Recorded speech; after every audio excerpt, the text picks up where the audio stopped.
Good afternoon. This is Tony Ray Baker. I'm with the Faces of Tucson.com, and today we are here with Randy Peterson. Afternoon. Welcome. And super honored to have you here. You were nominated by Sandy Mailer. Sandy did a lot of work with Second Saturdays way back in the day when it was invented, pretty much. Yeah. And you knew her then. And that's how I first met Sandy, actually, was the relaunch of that celebration. Nice. That had been, downtown Saturday nights maybe a generation prior. Yeah. Those were the days when the streets were closed down. Yes. And people partied in the streets. And I partaked one time. I remember those nights. It was fun. So flash forward, Sandy Mailer now works with us. Mm-hmm. She's the ambassador for the Tucson Art Gallery that we have. And you'll see that here in the background where we are today in downtown. And Sandy somehow ran into you again? Yes, we were making a connection through my job. I'm currently at Imago Dei Middle School, which is downtown here on 6th Avenue. Mm-hmm. And we connected over something else. And she started to tell me about this series and about your work and put my name forth for this interview. So now I'm just now getting this whole story, yes. So it's pretty fun. That's awesome. Okay, so let's start. So we always do the same questions for the Faces of Tucson for everybody. So for you, the viewer, it's very fun to go through and see the different places they like and what they talk about, and you can compare. So that's really fun. So let's start with, who is Randy? Well, Randy is a longtime Tucsonan. I moved here in 1999 to take a job initially with KXCI Community Radio. And thought at the time, Tucson's a nice town. I'll probably be here for a couple of years, but I don't think I, want to be here forever. And September 16th will be 24 years later. I'm still here and still thinking, no, I'm not thinking that anymore. I know that this is the home. Yeah, and will continue to be. You can get a vacation home in a cooler spot. Exactly. But came here in 99, fell in love with the community radio station, fell in love with the weather and the community in general, the culture of this town, and have just always wanted to stay and try to be an active part of it and do what I could. I've been blessed in the sense that since with KXCI and then with all my subsequent jobs, I've only ever worked for nonprofits in Tucson. Oh, wow. And I'm honored to be able to have that opportunity. That's amazing. So, yeah, that is really amazing. You're nominated because for what you do for our community, and you do a lot of things for our community from what I understand, but more specifically, you volunteer with Big Brothers. I do. Volunteer as a Big Brother with Big Brothers Big Sisters of Southern Arizona. Nice. SOAZbigs.org. They'd want me to get that in there. Wait, say it again. SOAZbigs. BIGS.org. Is that new? Did we change that name recently? No, they were Big Brothers Big Sisters of Tucson until maybe about 15, 20 years ago. Okay. But they wanted to incorporate the larger geography, so they switched to Southern Arizona. Okay, so we got that in. I had actually been a Big Brother in Michigan prior to moving here for two different boys, which started as a college experience. I was on a full ride scholarship that required very meaningful community service in the community in which the college was located. And, I looked at a couple of different opportunities, and Big Brothers being a big just seemed like the good fit for me at that time. So I initially had a boy named Abe who was 9 years old, and I'm not going to give away too many secrets, but he's now in his 40s, married with children, engineering degree from the University of Michigan. So I've been doing this for a little while, and was also then matched with a boy named Brandon. I had a good relationship there. Fast forward a couple of years, moved out here to Tucson, got heavily involved in work, so took a few years off being a big, but I've pretty much done it now since, I believe, about 2023. I've had 5 more young men, little brothers, over that time. Wow. And I think it's just one of the best and most fun ways to give back. Yeah, it's amazing. It seems for me, this keeps coming around in my life right now, is and maybe because I just finished watching all 3 seasons of Ted Lasso. Okay.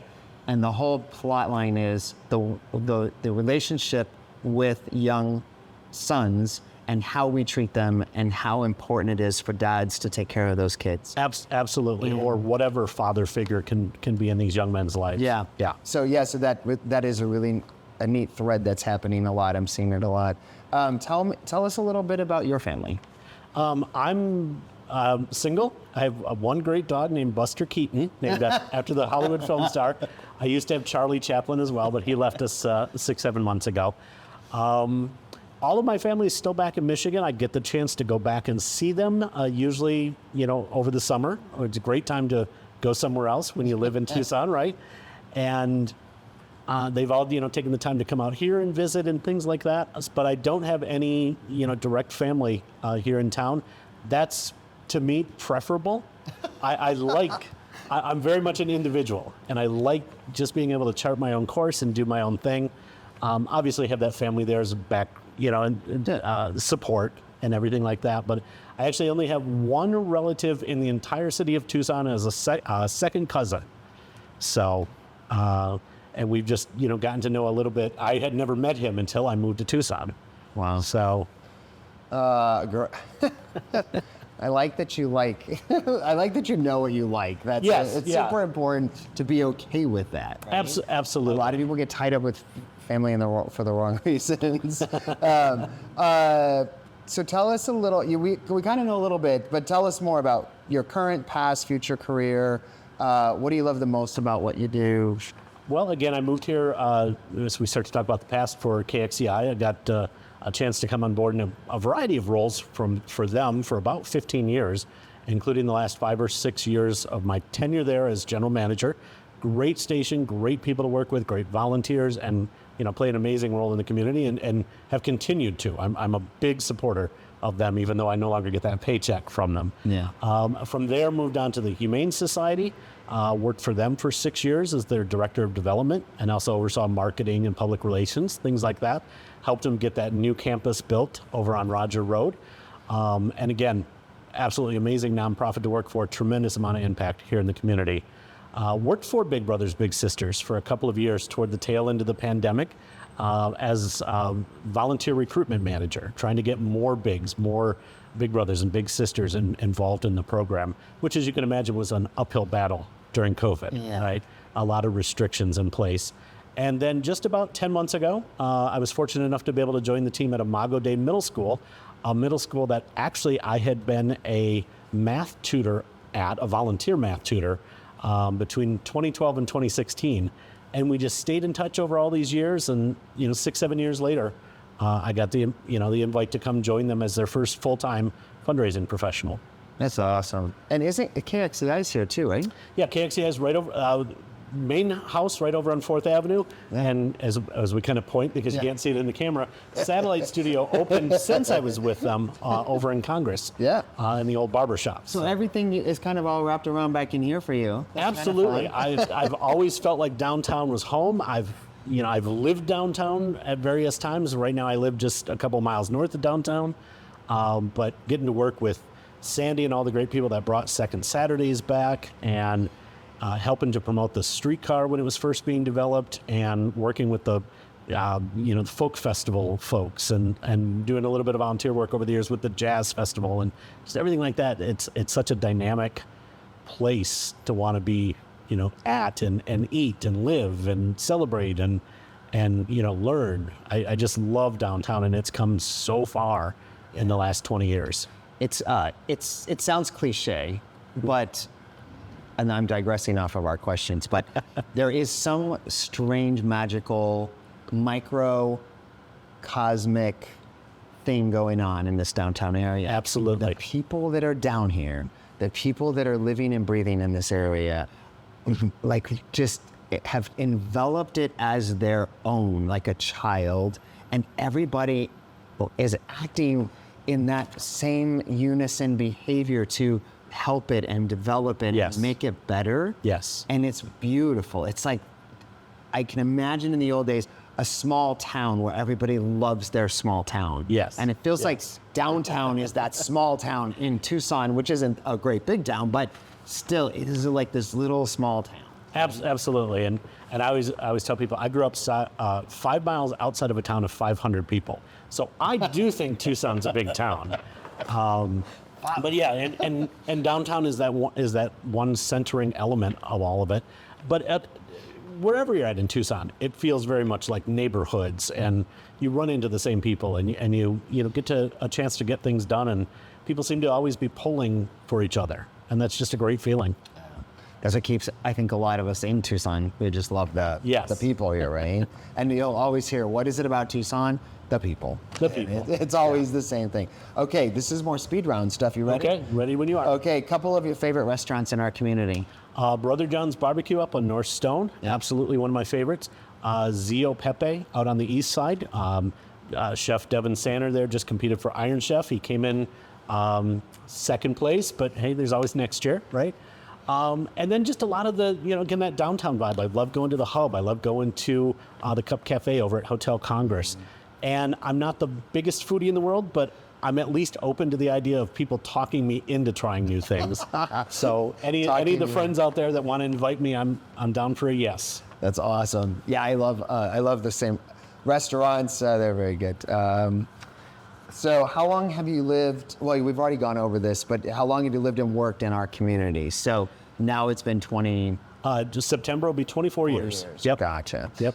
Who is the most interesting person that you've met in our community? One of them. In my position again with KXCI for a lot of years, you meet a lot of very individual and special and folks, but give us just one that pops out in your mind like that. Someone that I got to know a little bit when I worked for the Humane Society and have gotten to know a little bit more over that time is Chris Edwards at Tucson Appliance. Wow. People like to, think of him as that funny guy in the commercial, but he is, as we talked about, absolutely authentic people that are just out trying to, run a successful business, but make a tremendous difference in the community. And Chris is just one of those guys that's just fun to be around, and someone who, bends over backwards to say yes to things. As a nonprofit fundraising guy, I'm often asking people for things. Yeah. He's just been super to work with. Yeah, he's a good guy. So if you could travel anywhere in the world right now, where would you go and why? I have always wanted to visit Rome and really the entire country of Italy. So if I could just magically be whisked there right now. I love ancient history. I love, the exploring the foundations of democracy and all that sort of thing. And that would be very high on the list. I will get there eventually. Yeah, get there. Italy's amazing. Wait till October-ish. Yes. Yeah, I'm not sure I want to go right now. Right now. It might be the same temperature as here. And they don't have AC in a lot of places. Yes. Let's go with, what is one of your favorite movies? Wow, one of my favorite movies. Okay, I'll give you two answers. Classically, I love the great comedies, the play on words sort of thing. So I'm going to go with the film Airplane because I can see that just come randomly on and sit there and watch for 10 minutes and laugh, 70 or 80 times. Right? Yeah. Great film there. Of recent films, I have to admit I went to the Loft Cinema to see that 70 millimeter version of Oppenheimer. Wow. And I can't imagine not having seen it in all its glory like that. Oh. Great film. One of your favorite TV shows? One of my favorite TV shows. Again, I'm gonna revert back to the classics. It's been off the air for a while, but Parks and Recreation with Amy Poehler and Nick Offerman and that whole crew. I mean, they were so well written. Yeah, so it's fun. What advice would you give to people? When I've been asked this question, I usually steal a line from one of my favorite musicians of all time, named Warren Zevon. And he used the phrase, enjoy every sandwich. And to me, that's just a simple way to look at life, that you can just take that moment and just enjoy that sandwich right now, but enjoy whatever that element is. Yeah, that's awesome. What's something on your bucket list? Bucket list. Oh, there's... I'm trying to get to all of my favorite musicians. I tend to like music that goes back in time.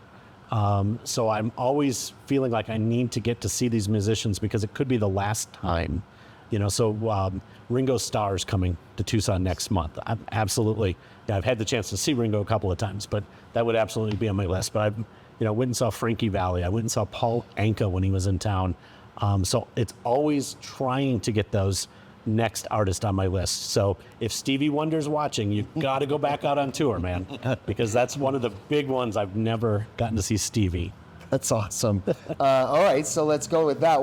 Let's go to this then. What's your go-to band when you can't decide what to listen to?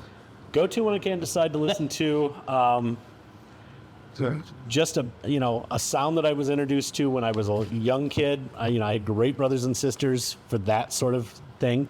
And even as a little kid, I just loved Billy Joel. I do too. And he's amazing. He hasn't put out a ton of new music in the last, 15, 20 years. But I'll be going up to see him in Phoenix in a couple of months. Puts on a great live show. And it's just, such a library of great music. There isn't a bad Billy Joel song, right, in my opinion. You're very right. What current or former local business makes you the most nostalgic about our community? That makes me nostalgic about our community. Yeah. Okay, that's a tough one. I'm going to put that back in the realm of, you'll often get asked that question, what's the restaurant you miss the most? And of all the things that have changed downtown, the one thing that I do miss, we used to have that great diner named Grill with the Red Room. And I didn't go there a lot, but every time you went there, it just had that vibe that you were just part of this family, part of this culture, part of what was going on downtown. And Grill's been gone now for, many, many years. But that vibe, though, still, I think, continues and lives on in other properties. But yeah. Somebody just brought that up the other day. They were in here. That is so funny. I never walk down the street and not think, oh, this is where Grill used to be. Yeah, somebody just was, we were just in the gallery last week and somebody brought it up. That's so funny. If you could choose anyone that's alive today and that can't be a relative, with whom you would, who would you love to have lunch with? Okay. Yeah. So anyone that's alive today, not a relative, who would you have lunch with? Why and why? Alive today, not a relative. Okay. I'm about to edit out this while I think here for a second. That was one of the people. I should always say, sure, one of the people you'd love to have lunch with. I'm gonna go with Bill Clinton. Okay. I had the briefest opportunity to meet him when he was running for president. Actually got to shake his hand on a rope line. Say a few words of encouragement while he was quickly being whisked away. But I just think that he's lived an interesting life. I think he's got a lot of great stories to tell, and I think it would just be fun to sit down and have a burger and a beer. Well, where would you go? Well, where would you be having lunch with Bill? Oh, probably somewhere that he can get us into that I can't. So I think you can get into everywhere. Yeah. What's your favorite thing or something unique about our community?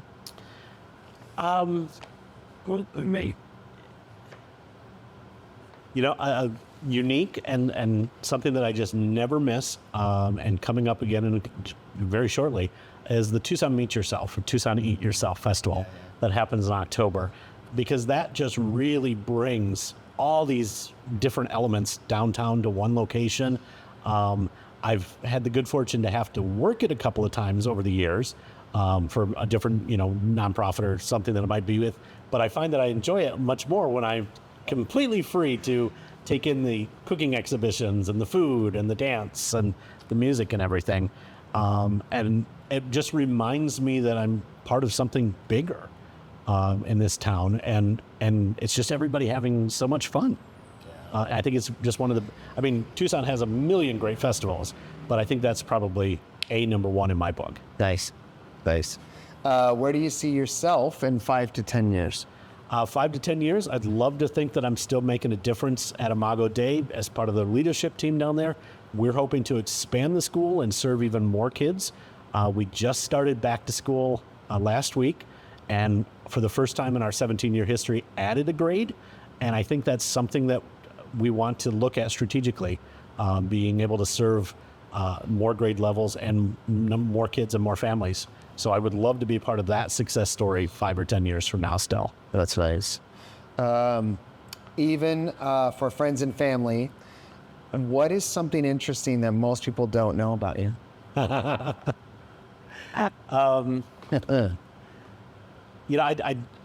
usually when we're playing this game, somewhere you have to tell that story. I always tell about the time that I met a very famous person that I did not know who it was at the time, and she kept interrupting me. I was trying to make a presentation to a group, and she kept walking up saying and I was in college at the time, "Oh, it's great to see young people here, and it's so great." I'm like, "Oh, yeah, thank you very much, but we're in the middle of a meeting right now." And so I wasn't rude or dismissive or anything, but I just didn't know who it was, and I just kind of missed the opportunity to really take that, moment in time. It was at a political convention, and not 90 seconds after I finished talking to her, they gavelled the convention to order. The mayor of Detroit got up and said, "I want to start these proceedings, but before we do it, I need to get a spotlight on someone in the crowd right here. We have Rosa Parks with us today." And as soon as he said it, I said, "That's who I was just talking to not 2 minutes earlier." Tip for people out there: if you meet historic figures, they don't always look like that famous photo that you remember them from, right? Yeah. This was, mid-1990s, and I got to meet Rosa. I didn't know it was Rosa Parks at the time. Wow. So that's incredible. that's a story I love to share. It's much more interesting than the time I went skinny dipping. We don't talk about that. Wow, Rosa Parks. What's the most beautiful place you've ever been? Just one of them. Sorry, we have a bug. Yes, we have a fly there. And it's like driving us both crazy. We're both diplomatically trying to ignore it. Yes, I'm going to say getting to see the sun, both sunset and sunrise at Lake Huron. Growing up in Michigan, we actually grew up a couple of miles inland from the lake. And if you ever get a chance to travel to that part of the country, a lot of beautiful scenery, but just seeing all that crystal clear blue water. And then we lived in what was known as the Thumb, so it was a peninsula. So you could catch both the sunrise and the sunset over the water. So that's more speed round stuff. Ready? Okay. Favorite month? Favorite month? April. It's the start of baseball season. Start of baseball. Favorite holiday? Christmas. Best single day on the calendar? Best single day on the... Say my birthday. You tripped me up on that. I'm going to go with July 1st because that's the start of the fiscal year for a lot of nonprofits. There you go. Everything's wiped clean. It's interesting how people connect to dates. I just love that question. What would you rate a 10 out of 10? 10 out of 10. You've stumped me on that one. It can only be one thing. I mean, I'm sure there's others. Yes. One thing, 10 out of 10. One thing, 10 out of 10. A great slice of pizza. Yeah, if you can do it right, it's perfect. What's your favorite pizza in town? One of them. We don't want to insult anyone. Yeah, we don't want to hurt anybody's feelings. The one that comes to mind first. On Zio Pepe again, out there on the east side, because I think they just do a fabulous job with creativity, right? That's how you secret about Zio Pepe. I just won at a charity event. I won a catered dinner by Zio Pepe. Oh. The chef's going to come to our house and feed us. Excellent. Yeah, so I'm excited about that. And you keep talking about it, so I'm There like, we go. I'm getting more inspired to call. Who inspires you to do better? Everybody I meet, but I'll narrow it down for you right now. The opportunity to work with the kids at the school. These are, a man, 100% of the kids we work with come from low-income families, a lot of refugee, a lot of immigrant status, and they're here just giving it their best because they want an education, and they want to grow and make a difference and make their family stronger and make their world around them better. And that's actually where I draw a lot of inspiration, is that kid, we go to school from 7:30 to 5 o'clock. The kids are often there before I get there and often there after I leave. And so I do draw inspiration from them and from all the great teachers then that are working with them. I wish all our children went from 7 to 5. Yes. We treat our children as if they're stupid in this country, and we don't give them the time to educate. Many of these children aren't even getting but a few hours a day. Yes. And I love to hear that 7:30 to 5. That's amazing. 7:30 to 5, and Saturday once a month. That's amazing. I think all kids, and when I was a kid, I was a giant sponge. I couldn't get enough. I just wanted to learn, and I think that kids should all have that opportunity. Absolutely. It would change our country 100 times. Okay, what is one or two of your favorite smells? Fresh baked bread. I mean, it's hard to beat that. I owned a bakery many moons ago, briefly with my family, and that smell of fresh baked bread, and to go back to April being the favorite month, fresh cut grass at a baseball field, and just that feeling that everything's possible on day one of the season. The teams I root for, it doesn't last. And the grass dries out. The grass dries out, and you play on fake grass a lot now anyway. But fresh cut grass at a baseball park, absolutely. Things like a lot of things. Now, like you just said, the fresh baked bread in it instantly transported me to the smell and the place and the anticipation of putting some of that Kerrygold butter on it. Oh, sure. Yes. Finally, 3 words or phrases that come to mind when you think of the word home. Home, family, safety, and love. Yep. And who for better to describe that? I mean, that's something you're providing in the work that you do, and you're helping to bring that, and activities for that. Absolutely. I love this project. I've always loved Big Brother, Big Sisters. I think it's just so important. Absolutely. And I always tell people, and I did this when I was working for them briefly, but just spreading that gospel for 30 years. If you're not sure if you can really be a big, the answer is yes. Yeah. If you had to be perfect, they would never have taken me. But I've gotten to change 7 lives over the course of about 31, 32 years now. And, I can see the difference that it makes for these kids, and how it's changed me in this world as well. Yeah. Well, thank you so much. Thank you for the honor. Thank you. Congratulations to be on the Faces of Tucson, and thank you for everything you do for Tucson. And thank you for watching. And if you want to nominate somebody, please go to thefacesoftucson.com. There's a nomination button, and there's a committee that looks at the nominees, and then we pick who is going to be interviewed, and then you get to see these great interviews. It's very wonderful. Well, thank you very much for the opportunity. Thank you.